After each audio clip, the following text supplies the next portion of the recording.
레위기 강해 18번째 시간입니다. 레위기 8장 1절로 13절입니다. 같이 읽겠습니다. 여호와께서 모세에게 말씀하여 이르시되 너는 아론과 그의 아들들과 함께 그 의복과 관유와 속죄제의 수송아지와 숫양 2마리와 무교병 한 광주리를 가지고 온 회중을 회막문에 모으라. 모세가 여호와께서 자기에게 명령하신 대로 하매 회중이 회막문에 모인지라.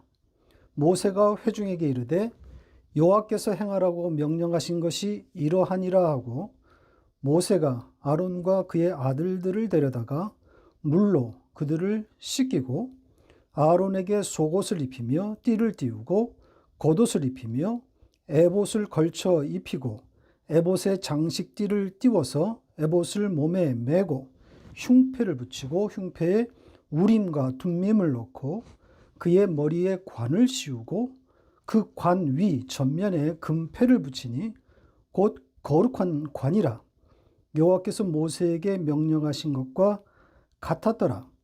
모세가 관유를 가져다가 성막과 그 안에 있는 모든 것에 발라 거룩하게 하고 또 제단에 7번 뿌리고 또 그 제단과 그 모든 기구와 물두멍과 그 받침에 발라 거룩하게 하고 또 관유를 아론의 머리에 붓고 그에게 발라 거룩하게 하고 모세가 또 아론의 아들들을 데려다가 그들에게 속옷을 입히고 띠를 띠우며 관을 씌웠으니 여호와께서 모세에게 명령하신 것과 같았더라.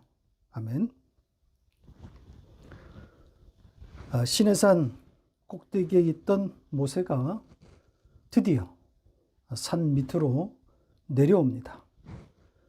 대제사장 아론과 그의 아들들에게 행할 일을 하나님으로 받고 내려온 겁니다.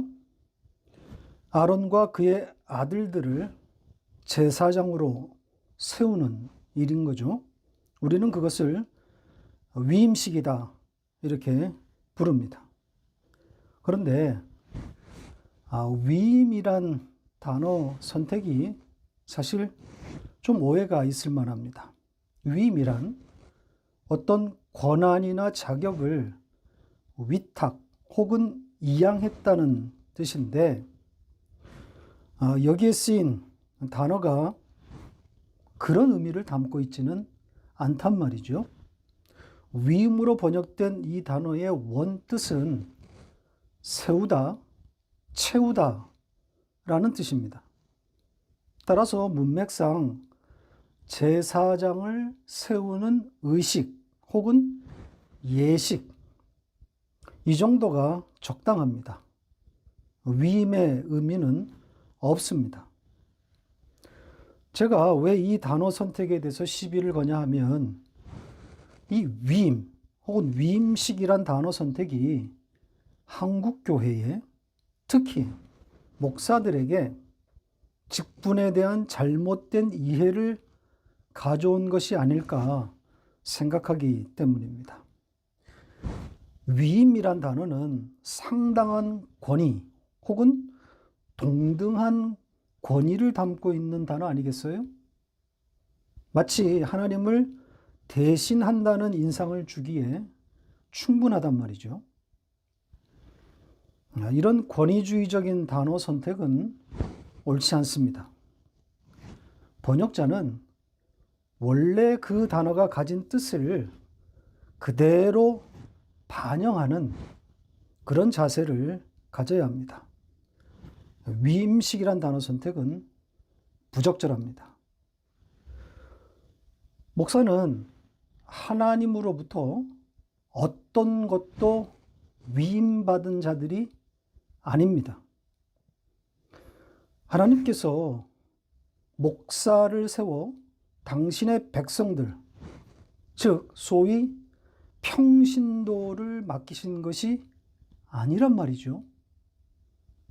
목사는 일정한 교육을 받고 성경을 전문적으로, 직업적으로 가르칠 수 있게 된 선생입니다. 개혁주의 기독교는 만인 제사장주의 입장을 취하고 있기 때문에 사실상 위임이란 개념은 존재하지 않습니다. 거듭난 모든 하나님의 백성은 스스로 성경을 해석할 수 있고 또 스스로 성경을 읽고 나름대로 그것을 정리하고 연구하고 해석할 수 있는 자들입니다. 거듭난 모든 하나님의 백성은 스스로가 제사장이란 말이죠. 이 개혁주의 원리에 따라 목사는 전문적인 수업을 받아 성경을 가르치는 자의 위치를 갖고 있을 뿐입니다. 자기의 소질이나 적성을 발견하고 신학교라고 하는 기관을 통해서 적절한 교육과 수양을 받은 후에 선생의 자격을 얻어 그것에 따라서 일을 하게 된 자란 말이죠. 지도자라고 하는 성격이 의당 따르게 되지만 그것이 곧 하나님으로부터 당신의 백성들을 위임받은 그런 자라는 뜻은 아닙니다. 한국교회는 이 지점에서 어긋나 있는 것 같습니다. 구약의 제사장의 역할이 목사에게 계승되어졌다고 오해하는 거죠.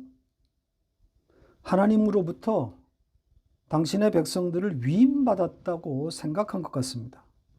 하나님의 대리자로 착각한 거죠.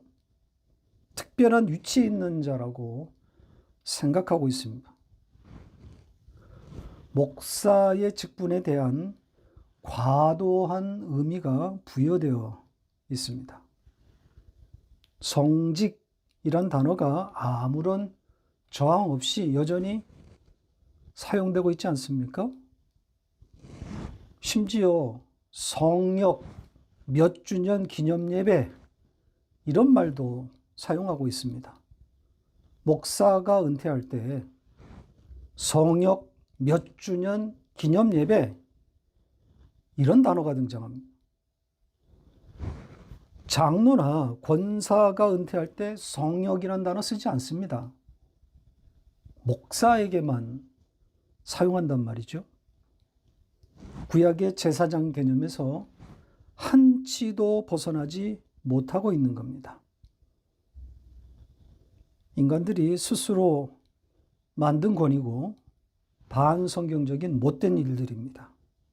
하나님이 받아야 할 영광을 인간들이 찬탈하고 있는 겁니다.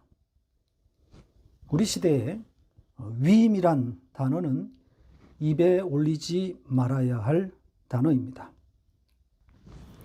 이제 본문의 순서에 따라서 차례차례 살펴보도록 하겠습니다. 1절은 우리에게 아주 익숙한 표현이죠. 여호와께서 모세에게 말씀하셨다. 이렇게 시작하고 있는데 원문의 첫 단어가 무엇이라고 그랬죠? 여호와가 아니라 말씀하셨다라고 했습니다. 그러니까 말씀하셨다라는 동작이 강조되어 있는 거죠. 하나님이 말씀하신 오늘 본문의 내용들은 아마도 시내산 꼭대기에서 모세에게 하신 말씀인 것 같은데, 자, 그 말씀의 내용들을 좀 보겠습니다. 2절과 3절에 나와 있는데 2절에는 아론과 그의 아들들, 즉 제사장에 관한 것이고 3절은 이스라엘 회중에 대한 겁니다. 자, 2절부터 보면 아론과 그의 아들들을 회막문, 즉 성막의 문이지요. 성막 앞으로 데려오되 그들을 위해서 여러 가지들을 준비하라 그럽니다. 어떤 것들입니까? 옷과, 그렇죠? 의복과 관유, 또 속죄제의 수송아지, 2마리 숫양, 그리고 무교병 한 광줄이라고 되어 있습니다. 자, 여기에 의복과 관유에 대해서는 7절부터 또 상세하게 다시 설명이 되어 있기 때문에 그때 다루도록 하겠습니다. 마찬가지로 이 속죄제의 제물, 이것도 14절부터 나오기 때문에 다음 주에 다루도록 하겠습니다. 다만 속죄제라고 하는 단어가 또 등장했기 때문에 이 부분에 대해서만 잠깐 다루고 가겠습니다. 속죄제의 숫송아지 이렇게 되어 있죠. 그 뒤에 이어 나오는 숫양 2마리와 무교병 한 광주리는 이 속죄제라고 하는 단어와 연결되지 않은 겁니다. 그러니까 속죄제라고 하는 단어는 오직 숫송아지에만 한정되어 있습니다. 이 속죄제라고 번역된 이 단어의 원뜻 무엇이라고 그랬습니까? 예, 죄라 그랬죠. 그냥 죄란 뜻이라고 그랬습니다. 따라서 죄의 숫송아지 이런 말입니다. 굳이 해석하자면 죄를 뒤집어 쓴 제물로서의 숫송아지, 이렇게 되는 거겠죠. 죄의 제물이라는 뜻입니다. 자, 우리는 이 단어에서 벌써 이 위임식의 성격을 내다볼 수 있습니다. 죄의 제물이 등장했다고 하는 것은 제사장으로 세움을 입을 자들, 그들 역시 죄인이라는 거죠. 비록 하나님을 대신해서 사죄의 선포를 외치게 될 자들이지만 본질적으로 그들 역시 죄의 제물이 바쳐져야 하는 구원이 필요한 죄인인 겁니다. 이게 출발점입니다. 자세한 이야기는 다음 주에 이어가도록 하겠습니다. 3절에는 회중에 대해서 언급되어 있습니다. 제사장이 세워지는 날 회중도 회막문 앞으로 모이도록 그렇게 명하라는 거죠. 회중도 회막문 앞에 나와서 제사장이 어떤 방식으로 세워지는지 보도록 한 겁니다. 보라는 거죠. 자, 드디어 여호와의 명령대로 아론과 그의 아들들과 온 회중이 회막문 앞으로 모입니다. 산에서 내려온 모세가 그가 들은 대로 여호와의 명령을 전하게 되고 그 명령에 따라서 아론 및 그의 아들들과 온 회중이 이제 회막문 앞에 모이게 됩니다. 이렇게 모이자 모세가 온 회중에게 그 명령의 내용을 발표하게 됩니다. 자, 여기서도 이 문장의 첫 단어가 동작의 주체인 모세가 아니라 그 모세의 동작이 첫 단어로 등장합니다. 말했다. 이게 첫 단어입니다. 그러니까 말했다를 강조하고 있는 거죠. 자, 이렇게 모세가 전한 하나님의 명령, 자, 그 명령의 구체적인 내용이 6절부터 소개되고 있습니다. 사실 여기서부터는 이제 회중이 1절 언급되지 않습니다. 그러니까 회중은 철저하게 목격자의 위치에 서게 되는 거죠. 아론과 그의 아들들, 즉 제사장에게 행해지는 일들을 바라만 보는 겁니다. 회중이 어떤 순서에도 참여하지 않는다는 겁니다. 그죠? 바라만 보고 있는 거죠. 그게 구원입니다. 내가 한 일 없이 일어난 일, 되어진 일을 보는 것이 구원입니다. 하나님께서 일방적으로 행하신 일을 아는 것이 구원입니다. 자, 그러면 첫 번째 내용부터 보겠습니다. 6절에 기록된 것인데 모세가 아론과 그의 아들들을 데려다가 씻기는 내용입니다. 모세가 그들을 물로 씻깁니다. 이 물로 씻음, 물로 씻김, 이것은 성경에서 굉장히 중요한 개념입니다. 세례와 직결되는 거죠. 죄로부터 해방되었음을 뜻하는 겁니다. 물론 선언적인 의미에서의 해방입니다. 성경은 온통 씻음에 대한 이야기로 가득합니다. 씻김이 없이는 거룩이 없습니다. 물로 씻겨져야만 거룩이란 말이죠. 자, 에베소서 5장 25절로 27절을 보겠습니다. 같이 읽겠습니다. 남편들아, 아내 사랑하기를 그리스도께서 교회를 사랑하시고 그 교회를 위하여 자신을 주심같이 하라. 이는 곧 물로 씻어 말씀으로 깨끗하게 하사 거룩하게 하시고 자기 앞에 영광스러운 교회로 세우사 티나 주름 잡힌 것이나 이런 것들이 없이 거룩하고 흠이 없게 하려 하심이라. 자, 여기 보면 물로 씻어 말씀으로 깨끗하게 하사 거룩하게 하셨다 그러죠. 애매한 번역입니다. 이 문장을 원문에 따라서 직역하면 좀 더 뜻이 명확하게 보입니다. 보시죠. 그냥 물로 씻은 게 아니고 그물, 정관사가 붙은 그 물입니다. 그 물로 이미 씻겨 깨끗하게 된 자는 완료형입니다. 그렇게 씻겨진 자는 그 말씀 안에서입니다. 말씀으로가 아니라 말씀 안에서 거룩하게 하시려고 예수께서 교회를 위하여 자신을 주셨다는 겁니다. 자, 이렇게 보시는 것처럼 물로 씻음은 거룩으로 연결되어 있습니다. 말씀 안에서의 거룩인 거죠. 따라서 모세가 아론과 그의 아들들을 데려다가 물로 씻겼다는 것은 깨끗한 자로 만들어서 거룩하게 세웠다는 겁니다. 이것은 예수의 피로 그들이 씻겨졌음을 상징하는 거겠죠. 다른 씻김은 없습니다. 그리고 이 장면에서 또 하나 유심히 봐야 할 것은 씻음의 주체가 누구냐 하는 겁니다.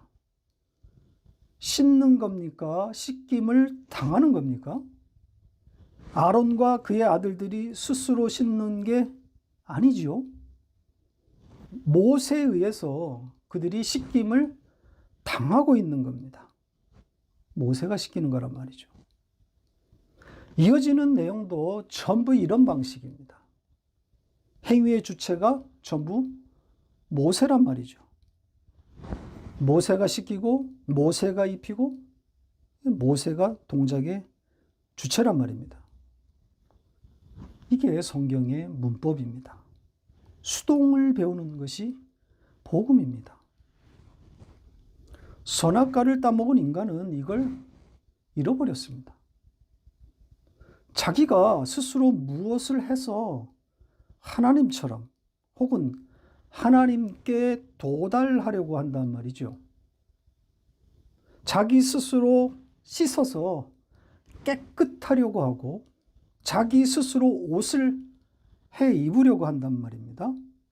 그렇게 해놓고서는 그걸 거룩이다 착각하고 있는 거죠. 자기들끼리 보기에는 그럴싸하니까 그걸 경건이니 거룩이니 한단 말이죠. 서로 찬양하게 되는 겁니다. 그리고 그걸 신앙생활이다 오해하고 있는 거죠. 아닙니다. 아론과 그의 아들들은 피동적으로 모세가 하는 대로 씻김을 당하는 겁니다. 그래서 씻음이 무엇인지를 배우는 거란 말입니다. 왜 인간은 스스로 씻을 수 없는지를 배우는 것이 신앙생활입니다. 그 다음 7절로 9절까지는 제사장이 입어야 할 여러 의복에 관한 내용입니다. 우선 순서대로 정리해보면 속옷, 띠, 겉옷, 에봇, 흉패 및 우림과 둠밈, 그리고 머리에 관이 등장합니다. 아까 말씀드린 대로 전부 모세에 의해서 입혀지는 것들입니다. 여기에 등장한 여러 제사장의 의복에 대해서는 출애굽기 28장을 강의할 때 상세하게 다룬 바 있습니다. 그 설교를 참고하시기 바랍니다. 여기서 흥미로운 것은 출애굽기 28장의 순서와 많이 다르다는 점입니다. 오늘 본문에는 속옷, 겉옷, 에봇, 흉패, 그리고 머리에 관 순서로 되어 있는데 출애굽기 28장에는 에봇이 가장 먼저 등장하고 그 다음이 흉패, 겉옷, 머리에 관, 마지막에 속옷이 등장합니다. 이 순서에 어떤 의미가 담겨 있는 걸까요? 저로서는 좀 버거운 그런 주제인 것 같습니다. 이 바뀐 순서에 대해서 누군가가 좀 연구하고 또 그 의미에 대한 해석이 나왔으면 하는 그런 바람이 있습니다. 이 제사장의 의복이 각각 상징하는 바에 대해서는 출애굽기 강의에서 말씀드린 바 있는데 이건 그리 어렵지 않습니다. 제사장의 온몸을 덮는 이 의복은 고스란히 예수 그리스도인 거죠. 극히 당연한 해석입니다. 그리고 이 의복을 입은 제사장의 모습, 이것은 곧 여러분의 모습이기도 합니다. 예수라는 공통의 옷을 입고 하나님 앞에 서게 될 하나님의 백성들의 모습입니다. 자, 요한계시록 19장 8절입니다. 같이 읽겠습니다. 그에게 빛나고 깨끗한 세마포 옷을 입도록 허락하셨으니 이 세마포 옷은 성도들의 옳은 행실이로다 하더라. 자, 예수라는 세마포 옷을 입고 하나님 앞에 서게 되는 겁니다. 그 외에 다른 옷을 입고 선 자는 쫓겨나는 거죠. 쫓겨나서 울며 일을 간다고 하지 않습니까? 자기 공로, 자기 업적이라는 찬란한 옷을 입고 나오면 이런 참담한 결과를 얻게 되는 겁니다. 모든 인간의 공로가, 자기의 공로가 불에 타 없어지므로 면목 없이 하나님의 처분만 바라는 그들에게만 천국이 허락되는 거죠. 여기에 속옷, 겉옷, 에봇, 흉패 그리고 관은 우리가 입어야 할, 아니 입혀지는 예수 그리스도입니다. 그렇게 입혀져야 하나님 앞에 설 수 있게 되는 거죠. 예수라는 옷을 입고 면목 없이 하나님 앞에 서는 겁니다. 자, 이제 10절로 가서 관유에 대한 이야기를 해보겠습니다. 관유에 대해서도 출애굽기 강의에서 상세하게 살펴본 바 있습니다. 출애굽기 25장부터 관유가 등장하는데 잠깐 요약해보면 관유의 그 제조법이 무척 까다롭다 그랬죠. 주 재료는 감람류인데 거기에 첨가해야 할 향품들이 고가이고 또 전부 수입 재료들이라고 그랬죠. 최상의 향품들을 섞고 이 관유를 만듭니다. 그런데 이 관유를 민간이 사사로이 만들면 어떻게 된다고 그랬습니까? 백성 중에서 끊어진다고 그랬죠. 그러니까 하나님의 백성이 아니란 뜻입니다. 따라서 이런 내용들이 담고 있는 바가 뭐겠습니까? 예, 전부 예수 그리스도를 담고 있는 거죠. 그러니까 극상품인 것도 그리고 생명을 담보하고 있는 것도 전부 예수를 담고 있는 요소인 겁니다. 그리고 이 관유의 뜻에 대해서도 설명을 드린 바 있죠. 특별한, 그래서 거룩하게 하는 기름, 이런 의미라고 그랬습니다. 따라서 그런 기름, 특별한 기름, 거룩하게 하는 기름은 예수밖에 없는 거죠. 관유는 곧 예수입니다. 자, 그 관유를 어디에다 뿌리라고 그럽니까? 성막과 그 안에 있는 모든 것에 바르라 그러죠. 관유를 성막과 그 안에 있는 모든 성전 기구에 바르는 겁니다. 그렇게 바름으로 그 성막과 그 안에 모든 것이 어떻게 된다 그럽니까? 거룩하게 되고 거룩하게 한다 그러죠. 관유가 부어지면 그것이 거룩이란 말입니다. 예수가 부어지면 그게 거룩인 거죠. 다른 거룩은 없습니다. 거룩에 대해서도 수도 없이 말씀드렸습니다. 거룩이란 개념은 이 땅의 어떤 것으로도 설명이 안 되는 불가한 개념이라고 그랬죠. 왜냐하면 하나님이 이 단어를 추적할 수 없도록 감추어 버렸기 때문입니다. 그러니까 거룩의 의미가 훼손될 것을 아시고 아예 하나님이 못 찾게 만들어 버린 겁니다. 마치 성탄절이나 부활절을 숨기신 것처럼 말입니다. 인간들이 자신들을 위해서 절기를 만들어 기념할 걸 아시고 역사 속에서 그 날들을 없애버리신 겁니다. 그럼에도 불구하고 인간들은 기어코 그 날을 창조해내서 인간을 위한 축제일로 기념하고 있는 것이 오늘의 현실인 거죠. 거룩이란 개념도 언어 속에서 아예 감추어 버렸는데 인간들은 자기들 멋대로 거룩의 형태와 양상을 추론해서 그 거룩을 쫓아간단 말이죠. 성경이 말하는 거룩은 오로지 한 가지뿐입니다. 그 관유로 덮이는 것, 그 관유에 접촉하는 것, 접촉되어짐으로 거룩해지는 그 길밖에 없습니다. 그 예수, 그 말씀 안에 있을 때 그것이 거룩이란 말이죠. 그 거룩을 고스란히 담아내고 있는 것이 바로 성막입니다. 회막. 그래서 회막 안팎과 그 안에 모든 기물이 몽땅 그 관유, 그 예수로 발라지는 것 아니겠습니까? 예수로 말미암아 세워지는 교회, 곧 천국을 말하고 있는 거죠. 그것만 거룩입니다. 자, 그 다음은 제단과 그 부속 기물입니다. 관유가 회막 앞 제단에도 뿌려집니다.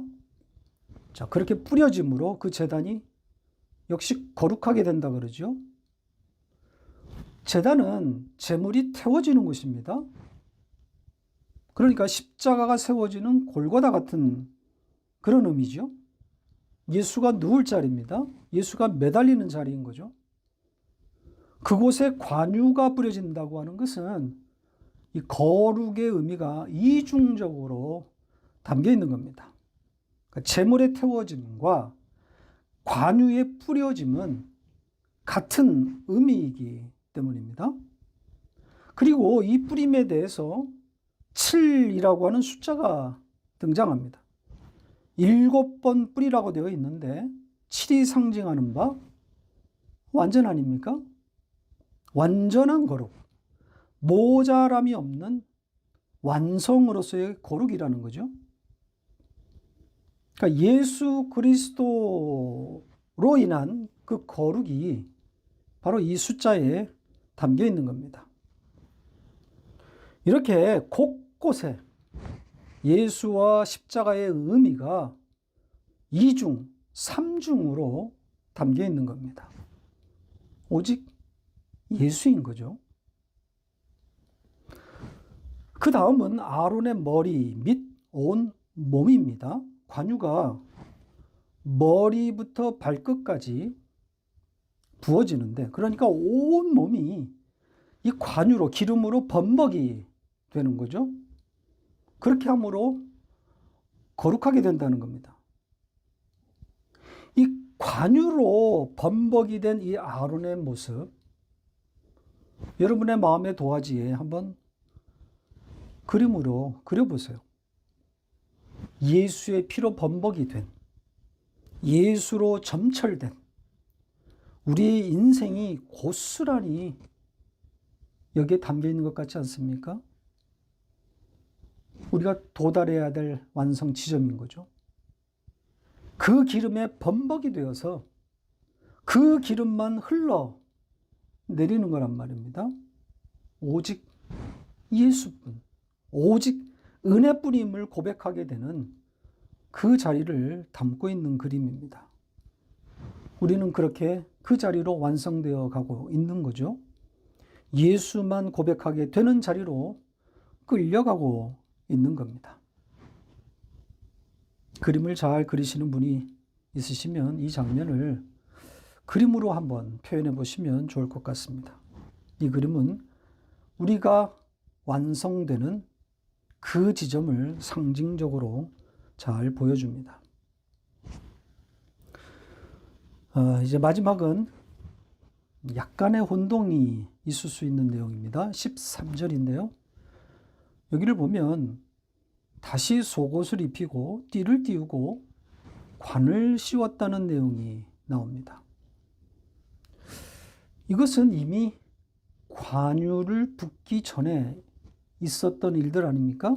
7절에 보면 속옷과 띠를 입혔다고 했고 9절에는 머리에 관이 이미 등장했었단 말입니다. 그리고 나서 관유 이야기가 나왔으니까 의복을 다 입힌 후에 관까지 다 쓰고 그 기름을 그 머리의 관으로부터 속옷에 이르기까지 이 부어진 것으로 보인단 말이죠. 그런데 다시 의복을 입혔다고 하니까 혼동이 되는 거란 말입니다. 혹자는 13절의 이 관으로 번역된 단어와 9절의 관이라고 번역된 단어가 각각 다른 단어라는 것을 근거로 이 관유가 부어진 옷들을 모세가 다 벗기고 새로운 옷으로 갈아입은 것이다. 이렇게 주장하는데 가능성이 아주 없는 것은 아니지만 그 근거가 빈약합니다. 이 9절의 관과 13절의 관이 비록 같은 단어는 아니지만 그렇다고 다른 종류의 관으로 추정하는 것은 틀린 것 같습니다. 이 두 단어는 같은 관을 표현하는 동의어, 유사어로 봐야 합니다. 자, 13절에 이 단어가 사용된 이 문장을 보면 금방 확인이 가능합니다. 자, 출애굽기 28장 40절로 41절입니다. 같이 읽겠습니다. 너는 아론의 아들들을 위하여 속옷을 만들며 그들을 위하여 띠를 만들며 그를 위하여 관을 만들어 영화롭고 아름답게 하되 너는 그것들로 내 형 아론과 그와 함께한 그의 아들들에게 입히고 그들에게 기름을 부어 위임하고 거룩하게 하여 그들이 제사장 직분을 내게 행하게 할지며. 보시는 것처럼 오늘 본문과 정확히 같은 내용을 담고 있죠. 그리고 13절에 그 관으로, 오늘 본문의 13절의 관으로 번역된 그 단어가 여기서도 사용되었습니다. 그런데 그 관과 그 속옷, 그 띠에 기름을 부어 거룩하게 하라고 지금 말씀하고 있죠. 따라서 9절, 오늘 본문 9절의 관과 13절의 관이 다른 단어이기는 하나 관유를 부어서, 그러니까 관유를 붓고 난 다음에 새로운 옷과 새로운 관이라고 보는 것은 성립되지 않는 겁니다. 만약 그런 의미라면 겉옷도 함께 등장해야 되는 것 아니겠습니까? 다 관유로 적셔졌을 텐데 속옷과 띠와 관만 갈아입힌다는 것은 맞지 않는단 말이죠. 따라서 제 생각은 새로운 옷과 새로운 관을 입혔다는 이야기가 아니라 앞의 내용 전체를 축약 내지는 강조하기 위한 문장이 아닐까 그렇게 추측합니다. 특히 특히 마지막 부분에 나와 있는 여호와께서 모세에게 명령하신 것과 같이 바로 이것을 강조하는, 이것이 성취되었다는 것을 강조하기 위한 것으로 보입니다. 말씀대로 이루어졌다는 거죠. 하나님이 명령하신 대로 아론과 그의 아들들이 모세가 입혀진 의복과 함께 거룩한 자로 세워졌음을 마지막 문장에서 다시 한번 강조하고 있는 것으로 보입니다. 거룩에 대한 또 하나의 그림인 거죠. 바로 세마포옷을 입고 하나님 앞에 서게 되는 여러분의 모습이기도 한 겁니다. 말씀을 맺겠습니다. 여러분은 세마포 옷이신 예수 그리스도를 입고 그 위에 관유이신 예수 그리스도가 부어진 하나님의 택하신 백성이고 왕 같은 제사장이며 거룩한 나라이고 그의 소유된 백성입니다. 하나님의 백성은 이 정체성으로 세상을 살아가는 자들이고 이런 삶은 남은 하나님의 택한 백성들에게 증거가 되어서 그들로 하여금 하나님께 돌아오게 하는 그런 자리에 있게 되는 거죠. 제사장의 의복을 입고 관유로 번복된 그 모습을 하나님의 택한 백성들에게 나타내는 거란 말입니다. 아니, 그렇게 나타날 수밖에 없는 거죠. 성령께서 그렇게 끌어가시기 때문입니다. 성령의 이끌림에 따라서 예수로 점철되는 복된 삶, 또 그런 복된 한 해가 되시기를 바랍니다.